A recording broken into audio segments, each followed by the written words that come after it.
Kinshasa na biso réalité ya banaki réalité ya banaki réalité ya banaki no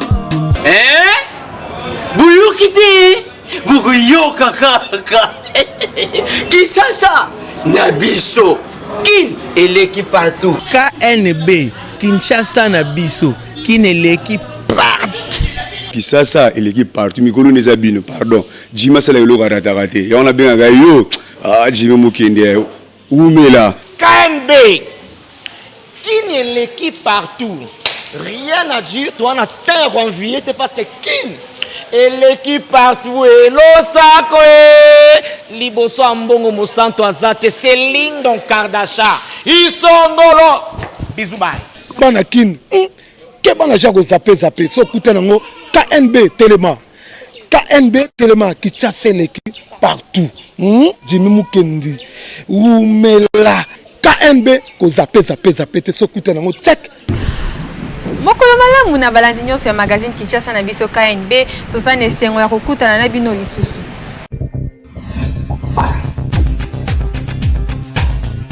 On doit mettre sur pied un état de droit. Au nom du Père. Et dans un état de droit, il y a une justice indépendante. Du Fils. Et du peuple. Ce n'est pas pour rien qu'on fait des constitutions. Nous l'avons promis. Pourquoi Mboké Beba? Parce que ceux qui arrivent et qui sont censés prêcher par l'exemple, eux prêchent par le mauvais exemple. Nous l'avons défendu. Un état de droit, c'est celui où tout le monde respecte la loi. Mais toi, tu crois que Balandi ou Anabosani? Nous y avons cru. Mais ce que Mokonzi alobi abi bon likambo kopwana au salango yo ozamona mai nanga c'est vrai totanga kana yo tu vas en prison. Nous y voilà. État de droit. L'édition à Mokola Sabino, secrétaire général Yaï de PES Augustin Kabouya, a éclairé opinion sur polémique au réseau suscité na plainte ya président adjoint intérimaire Yaï de PES Jean-Marc Kabunda contre Janine Mabunda na ya candidature ya Patricien C na poste ya premier vice-président et assemblée nationale. Contrairement na Oezo Lobama que désordre et na parti présidentiel na mise au point Moko secrétaire général Augustin Kabouya a sali le mercredi 10 juin 2020 a lobby que eza na contradiction mon côté entre deux démarches wana ya parti. Eza na contradiction entre démarches ya président adjoint intérimaire ya parti Jean-Marc Kabunda na ya ko saisir justice congolaise spécialement Conseil d'État. Pe initiative ya dépôt ya candidature ya honorable Patricien C ya na poste ya premier vice-président lundi 11 juin 2020. Nyonso mibale e uti na parti ndenge Kabouya a affirmaki. Pe lelo mercredi 10 juin 2020 nde audience moko ezofungwama na Conseil d'État oyo eza ko opposé Jean-Marc Kabunda na Janine Mabunda oyo azo estimé que destitution na ye ezalaki irrégulière. Kasi esengeli koyeba que élection ya nouveau premier vice-président na bureau et assemblée nationale et kozala jeudi le 11 juin 2020 na palais du peuple. Situation sécuritaire na Ituri, 9 morts, plus de 150 maisons incendiées na attaque ya ba miliciens ya Kodeko na village Lenga. Village Lenga na chefferie ya Baema oyo ezali situé na Badjere na territoire ya Djougou na Ituri ezalaki ciblé na nouvelle attaque ya ba miliciens ya coopérative pour le développement du Congo Kodeko na Mukuse na butu ya mardi 9 juin na mercredi 10 juin 2020. Selon chef ya chefferie oyo 9 personnes de bazalaki retrouvées mortes après attaque rebelle oyo pesa 50 maisons ezalaki incendiées. Incursion yango et salamaki autour ya 23h local na ba Rwanande ba milicien ya Kodeko bazalaki signalé na village ya Lenga. Babomi 9 personnes mibali misatu na maman moko kasi pe 5 bana ya moins de 13 ans na blessé grave moko. Ba bien ebele ya population ezalaki emporté na ba milicien pe attaque yango et semé terreur au sein ya population oyo bazoki ma déjà entité na bango. Territoire ya Djougou eza depuis ba mois ebele théâtre ya ba affrontement entre ba miliciens ya groupe Kodeko na ba FARDC pe ba mort bazalaki enregistré lors ya ba incursion ya ba miliciens ya Kodeko. Kinshasa et l'équipe partout. Sur ba chantage pe ba accusation na kombo na ye ke azana ba kasho na lopango na ye akanga bato pe ba accusation ebele o ezali ko sala na kombo na ye Azarias Ruberwa akendaki na justice pour na ko confirmer plainte oyo apportaki sur ba accusation nyonso ezali ko sala na kombo na ye na ba réseaux sociaux. Sur mabe nyonso oyo ezolobama na ba réseaux sociaux na kombo na ye Azarias Ruberwa il paraît que aboma bato kutu na kati ya lopango na ye azana 2000 militaires oyo bazali kolinga ko paralyser pouvoir azana kasho moko oyo abomba ba congolais bakoma mikuwa ba squelette etikali muke ba kufa na ba accusation na nyonso Azarias Ruberwa akendeki ko confirmer plainte na ye na bureau ya avocat général oyo ba avocat na ye ba déposaki pona ba attaque ya ba personne mal intentionné oyo bazali ko sala ya ko kosela ye makambo ya lokuta boyo kaye moko ndenge a expliqué yango. Il a été dit dans les réseaux sociaux récemment que je détiens un cachot où des Congolais sont emprisonnés et qui sont devenus des squelettes vivantes. Il a été dit que j'avais dans ma parcelle chez moi à la maison 2000 militaires étrangers et qui étaient là pour déstabiliser les institutions. Il a été dit que le confinement de Gombe n'était pas à cause de la maladie. Il a même été dit que je suis malade moi-même de coronavirus, mais que c'était pour que l'armée fasse le travail justement au sein de ma maison ou de ma parcelle. Il a été dit beaucoup de choses. Et vous suivez tout ce qu'il y a dans cette ville. On m'impute, moi, de décès en cascade à la présidence. C'est choquant. Alors, parmi les auteurs de cette cybercriminalité, quelqu'un qui s'est affiché publiquement, qui a ouvert 2 comptes Facebook, qui a diffusé ces informations qui ont été relayées par des milliers de personnes dans le monde, jusqu'à dire il faut l'arrêter immédiatement. Il a même fait recours au conseil spécial du chef de l'État en disant il prépare des troubles, il faut l'arrêter immédiatement. Voilà que depuis quelques jours, l'auteur principal de ce réseau est arrêté. Il est à Makala. Alors, la plainte avait été déposée il y a quelques jours par mes avocats. Aujourd'hui, je suis venu confirmer la plainte sur un interrogatoire portant sur les éléments clés de cette plainte. J'ai fini, j'ai signé le PV. Ce qui reste maintenant, c'est un grand procès, le premier procès en République démocratique du Congo sur la cybercriminalité. Il faudra bien le couvrir. Ministre de la coopération régionale a sali plainte en bonne du forme pe kalaté procès public moko ekozala na cadre ya cybercriminalité po ba coupable na dossier oyo bazala condamné pe bakangama po état de droit lukaki yango yoti Kinshasa et l'équipe partout. Vice-premier ministre et ministre de l'Intérieur Gilbert Kakonde a suspendre misala nyonso ya réhabilitation na grand marché et police ya sali instruit pour exécution ya ordre oyo akoboya atuna ministre Gilbert Kakonde bolanda message ya bakoti ya police. Changer des opérations. Les alliés Kolobabo. VPM a commis des bisous Mokanda et que suspendre l'activité nyonso biso bakonzi ya police Congo Mobimba. Biso tourner totali ville ya Kinshasa mokonzi eza nani aza général Kasonga. Toyebisi biso de toyebisi tolingi komona mosala te kuna na marché central eza yete o mamoto pamba na yazo exécuter mibeko oyo biso tozwi epa ya VPM. Si comme makambo za wapi hao. Celui qui se plaint, qu'il va voir les VPM pour qu'on décante la situation. Pour y avoir une sabisoté. Ah, on s'en simple. Vite au lobby, les sous, faut être robé au film. Voilà, on va venir aux police, ils ont professionnalité, police, ça n'est pas bon, non. Après le désordre où Salama Kilobi na Gombe pour le confinement d'Engezo Oumela, Bakonti a ville à Kinshasa a décidé qu'on fasse la Gombe dans moins de 5 jours. Hollanda. Comme d'habitude, nous avons fait le vice-ministre de la Santé ainsi que le professeur Mouyembe. Nous ont donné la situation épidémiologique de tout le pays. Ensuite, nous avons examiné la situation liée au déconfinement de tout le pays et surtout de celui de la commune de la Gombe. Mais le Premier ministre nous a demandé d'approfondir encore la question avec notamment la FEC qui a des éléments à nous donner. Et je pense que dans les jours qui viennent, dans très peu de temps, on va pouvoir déconfiner à condition de respecter les gestes barrières. Je pense que dans l'avenir, les Congolais, les Kinois vont devoir vivre avec cette pandémie-là.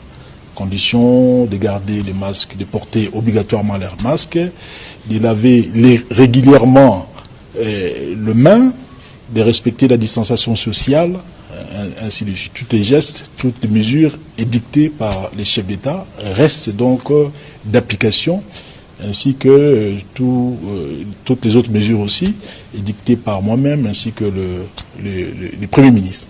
Pour le déconfinement de la commune de la Gombe, de la ville de Kinshasa, c'est une question de temps. Une question de temps, de quelques jours, parce que d'ici 3, 4, 5 jours, on va pouvoir donc donner la bonne nouvelle. Parce que nous savons que les Kinois attendent cette nouvelle-là. L'économie était au plus mal. Et je pense que depuis que cette pandémie est arrivée chez nous au Congo, la plus grande mesure que nous avons prise, c'est d'ailleurs le meilleur, des mesures qui ont fait aussi du chemin ailleurs, notamment en Chine. Là-bas, les gens sont disciplinés, ils ont respecté les mesures barrières. C'est ce que nous devons faire ici, chez nous. Donc, apprendre à vivre avec la pandémie et surtout respecter les gestes barrières. Gouverneur de la ville Gentini Gobilambaka, sali ba excuse pas y a ba journaliste RTGA, oyo bazala qui menacé lobby mardi 9 juin à Grand Marché pas y a ba policier. En fait, nous avons tous appris de la même manière l'arrestation de ces journalistes de la RTGA, un journaliste et un caméraman qui étaient dans l'exercice de leur métier au Grand Marché. Et vous êtes sans ignorer la situation qui a prévalu depuis ce matin au Grand Marché. Donc je pense qu'il y a eu un dérapage de la part de certains services commis à la surveillance du Grand Marché. Voilà comment nous sommes arrivés à cet incident. Donc, aussitôt informé, l'autorité urbaine m'a délégué pour aller rencontrer donc, ces journalistes qui avaient déjà été relâchés par certains services au sein de l'hôtel de ville. Je me suis rendu personnellement jusqu'à la RTGA pour présenter les excuses de l'autorité. Je pense qu'il faudrait mettre ça sur le compte de dérapage, ou soit des excès de zèle de certains services commis à la garde, ou soit à la sécurité de ce site. Le site du marché central est un site stratégique et il incombe donc à la ville de pouvoir veiller à sa sécurité. Vous êtes sans ignorer que Gombe est fermé depuis le 6 avril. Entraîne aussi la fermeture du grand marché qui se trouve dans la Gombe. C'est clair que pendant tout ce temps-là, on ne pouvait pas laisser comme ça un si grand site, sinon ça deviendrait un repère des bandits, un repère de criminels. Il était important que les services qui sont commis à ce site puissent être vigilants et tout journaliste qui essaye de faire son travail suit une certaine procédure, ça veut dire va auprès des services commis à cet endroit pour pouvoir être accompagné. La communication au niveau de l'hôtel de ville a toujours été ouverte, elle est restée ouverte. Chaque journaliste qui est en quête de l'information, qui cherche l'information auprès de nos services ont toujours été servis. Nous ne sommes pas fermés à l'information et la question du grand marché, vu que c'est une question d'actualité, il est tout à fait normal, il est de bonne loi que nous puissions donner les informations nécessaires, les informations qui sont en notre possession. Donc aucun journaliste n'est interdit de pouvoir exercer le métier, son métier. Donc ça veut dire de chercher l'information. Docteur Denis Mukwege, prix Nobel de la paix, a démissionné na ba fonction na ye. Il y a vice-président et comité multisectoriel, il y a riposte na coronavirus, pe coordonnateur et santé na Sud Kivu. Pour na ba raison moko ezali ko handicapé, stratégie na bango bolanda détail na commentaire oyo. Placé na tête ya commission santé na cadre ya riposte contre Covid-19 na Sud Kivu, Docteur Denis Mukwege a boaki éponge. Na communiqué moko rendu public mercredi 10 juin à Lelo na site officiel de la Fondation Panzi, prix Nobel de la paix Denis Mukwege a évoqué des difficultés où ils ont empêché Bango ba appliquer ba stratégie à riposte.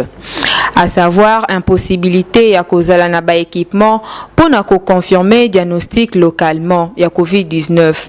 Délai recu ya plus de 2 semaines pour na recevoir ba résultat ya ba prélèvement envoyé na INRB na Kinshasa, eza handicap majeur pour na stratégie na bango ou ezali basé sur tester, identifier, isoler et traiter. Pe relâchement y a ba mesures préventives na population. Abakisi que par ailleurs faiblesse organisationnelle na ya cohérence entre ba différentes équipes responsables et riposte na site Kivu. Na yango Dr Mukwege a estimé que eza temps pour naye à se consacrer entièrement na ba responsabilité médicale naye pe ko soigner ba malades na hôpital ya Panzi. Et si kawapi bazo observer afflux ya ba malades. Dr Denis Mukwege a réalisé jusque-là environ 2 mois na commission santé et riposte contre Covid-19 na site Kivu. Ti nangonga oyo annonçaki démission na ye, réaction ya autorité provinciale mokote et salamaki alors que province eza en plein pandémie. Kinshasa et l'équipe partout. Kalate élection ya premier vice-président ezosalema na Assemblée nationale. IDPS asalaki choix na ye sur Madame Patricia Nseya. Kasi Patricia Nseya ngonde nani bolanda portrait na ye na reportage ya Mitis Mafuta. Na mikolo ezoya élection ekosalema na Assemblée nationale pona kopona premier vice-président oyo ako remplacer Jean-Marc Kabunda na poste wana. Na yango na kote ya IDPS ba proposaki Madame Patricia Nseya Amulela oyo azali candidat unique na kote na bango. Biso magazine KNB to pensaki ko salela bino profil na ye pona ko expliquer bino azali nani auta wapi asala nini deja. Na yango Madame Patricia Nseya abotami na Kolwezi le 25 novembre 1978. Député national élu ya ville ya Likasi na Okatanga na 2019. Azali pe avocate na barreau près la cour d'appel ya Lubumbashi depuis mars 2011.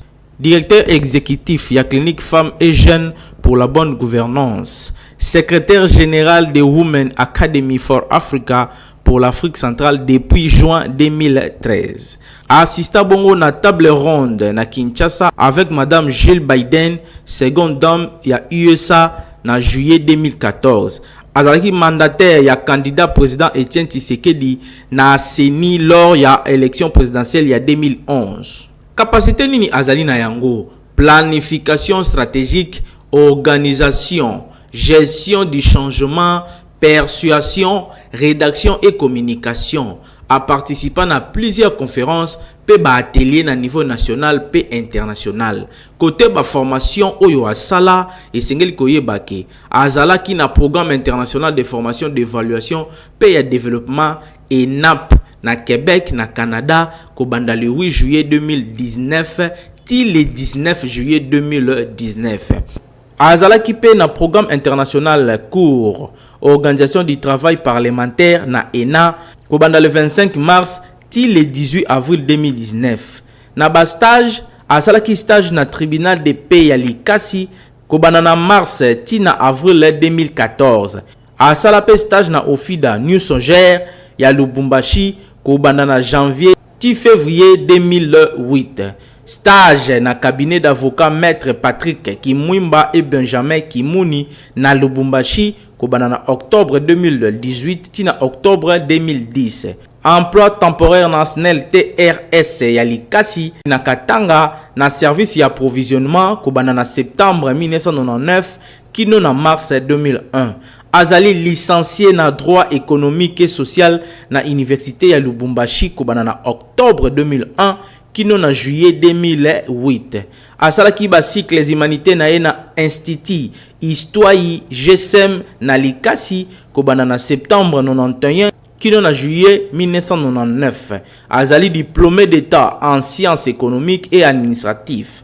Côté ba expérience politique et sengeli koyebaki na 2001 asalaka adhésion na ye officielle na UDPS Union pour la démocratie et le progrès social section Panda na Likasi. Pe na 2005 azalaki deuxième vice-présidente ya assemblée fédérale ya Likasi. 2010 azalaki vice-présidente ya bureau provisoire pe trésorière na bureau définitif ya premier congrès ya UDPS o esalamaka na Kinshasa. Kobana na 2011 kino na 2019 azalaki secrétaire national adjointe na département ya organisation ya parti. Azalaki pe lisusu conseillère chargée ya ba question électorale na cabinet ya président ya parti pe mandataire ya candidat président Etienne Tshisekedi na CENI, secrétaire national chef de département ya ba question sociale.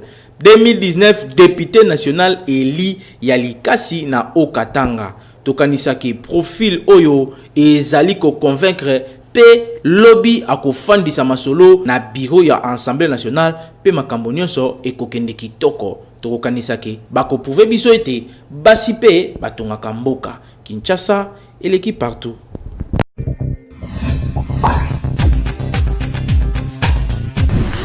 Coordonnateur ya magazine Kinshasa na biso Jimmy Mukenzi azo continue toujours côté espace na gratuit na mutunyo sali ko sala message ya sensibilisation sur coronavirus.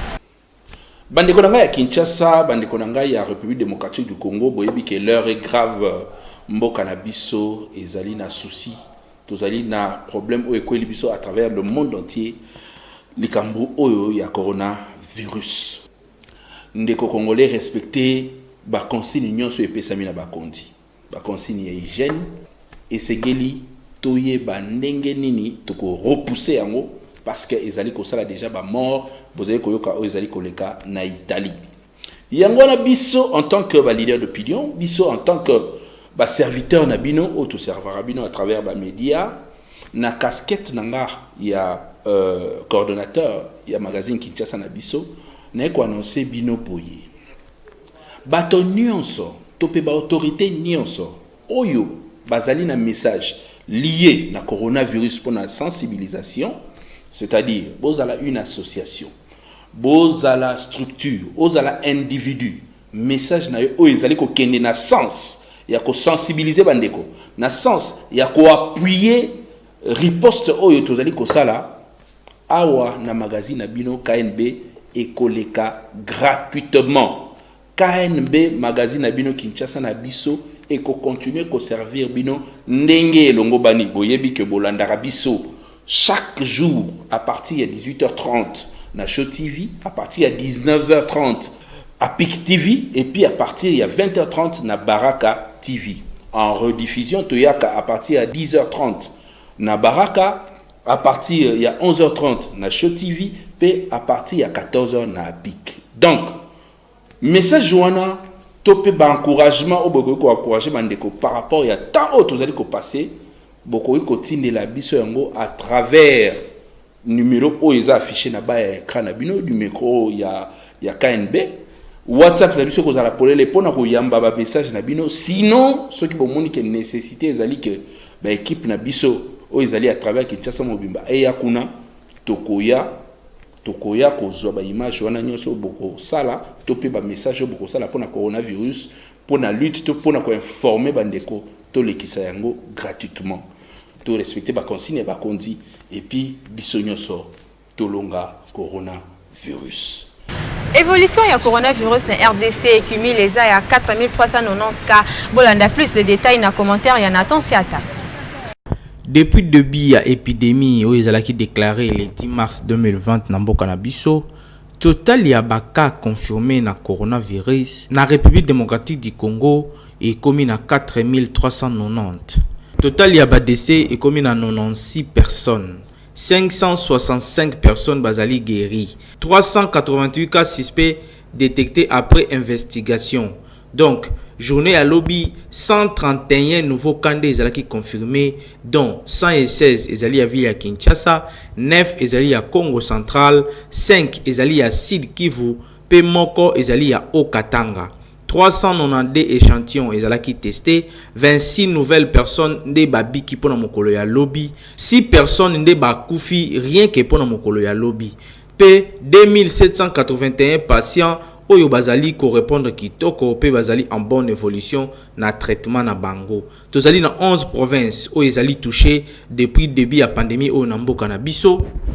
Ezali bongo Kinshasa avec 3980 cas, Congo central avec 221 cas, Sud Kivu 89 cas, Nord Kivu 53 cas, Haut-Katanga 38 cas, Ituri 2 cas, Kwilu 2 cas, Kwango 1 cas, Olomami 1 cas, Chopo 1 cas, Équateur 1 cas. P zone de santé les plus touchés, ya Kinshasa, Timokolo ya lobby le 9 juin 2020 ezali bongo, limité avec 425 cas, Kokolo avec 385 cas, Gombe 353 cas, Binza Ozone 307 cas, Lemba 250 cas, Binza Météo 230 cas, Kasavubu 145 cas, Kintambo 108 cas, Lingwala 103 cas, Pemonga Fula 180 cas. Na yango mwana mboka kaka ndenge tozolobaka na yo maladi oyo ezali pe ezali koboma ezali très sérieux tozo yango bavanti te ezalo kutate ndenge bato msusu bazali kolobaki maladi ezate ekoma politique te ndeko na ngandi mela biso maladi ezali na mboka. Soki omonike malonga ya kosala ezali nango te fanda na yo na ndako, mais soki obimi kobosa na kolata masque na yo te pour désormais masque ekoma obligatoire na Kinshasa. Salela pe ba geste barrière oyo bakonzi mboka ba pesi ya kosokola ka maboko pamba na mokolo, éviter ba bisous, éviter ba mbote ya maboko, éviter ba collade, éviter ba entroupement ya plus de 20 personnes, okokipe ko salela ka ba gel hydroalcoolique pona kosokola ka maboko tango ozali na ba déplacement to ozali en mouvement. Kaka na ko respecter ba geste barrière oyo nde tokolonga pandémie oyo na mboka na biso. Kinshasa et l'équipe partout.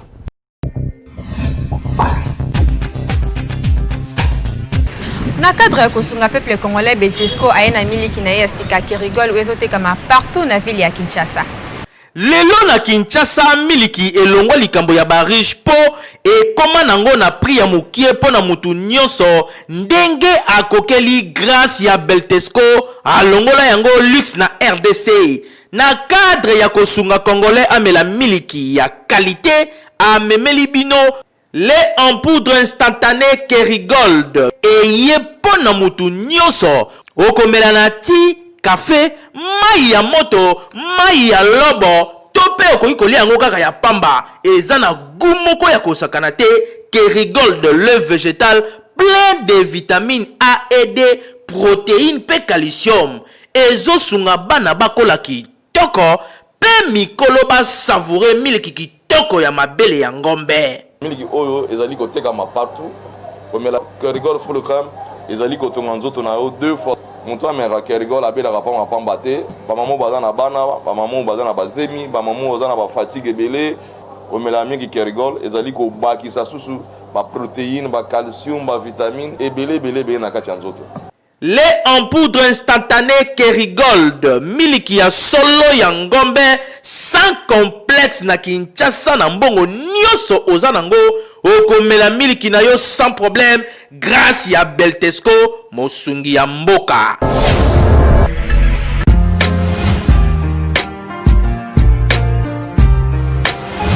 Entreprises, institutions publiques et privées, ONG, partis politiques, commerçants, sachez que la communication constitue le socle de l'émergence de vos activités, produits, services et marques. La communication ne s'improvise pas, mais les méthodes et les stratégies de la communication s'apprennent. La mouture ASBL organise la session de formation spécialisée en communication des organisations en 2 mois. Premier niveau, communication 360 degrés, les relations publiques et relations presse. Deuxième niveau, marketing marchand, marketing politique, conception publicitaire et gestion d'agence conseil en communication. Venez apprendre les méthodes pratiques de la gestion de votre organisation avec les formateurs hautement qualifiés et expérimentés.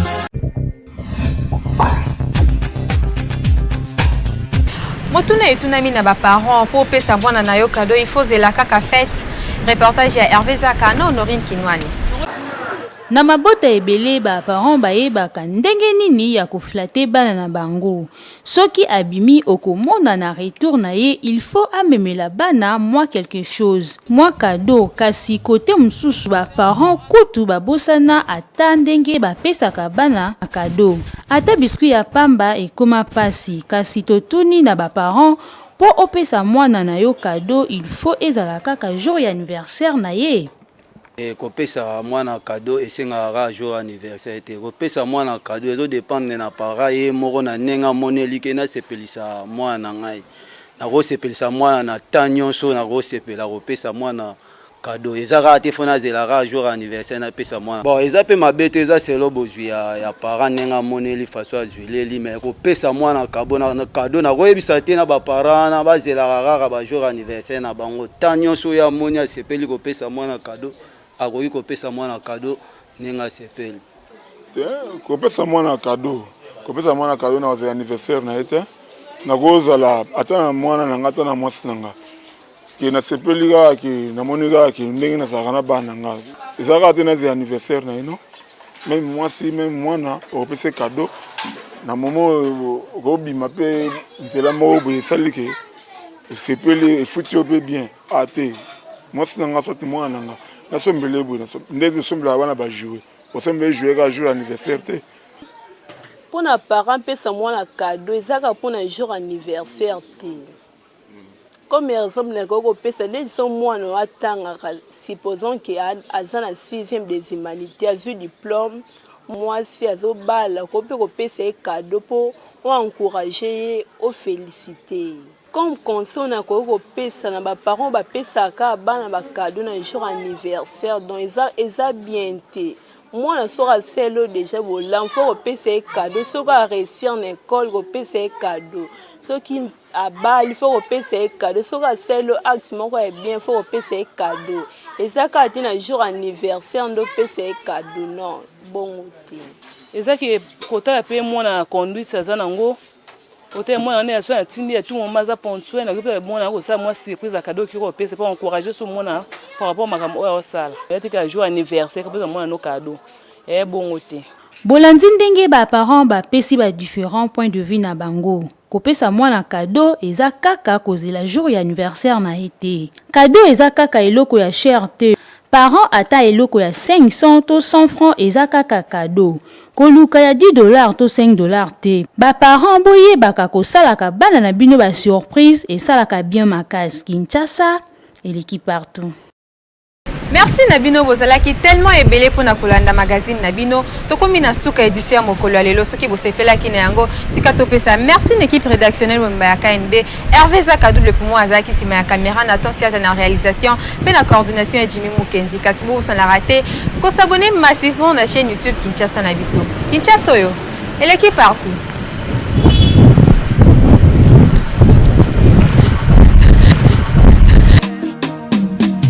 Magazino Magazine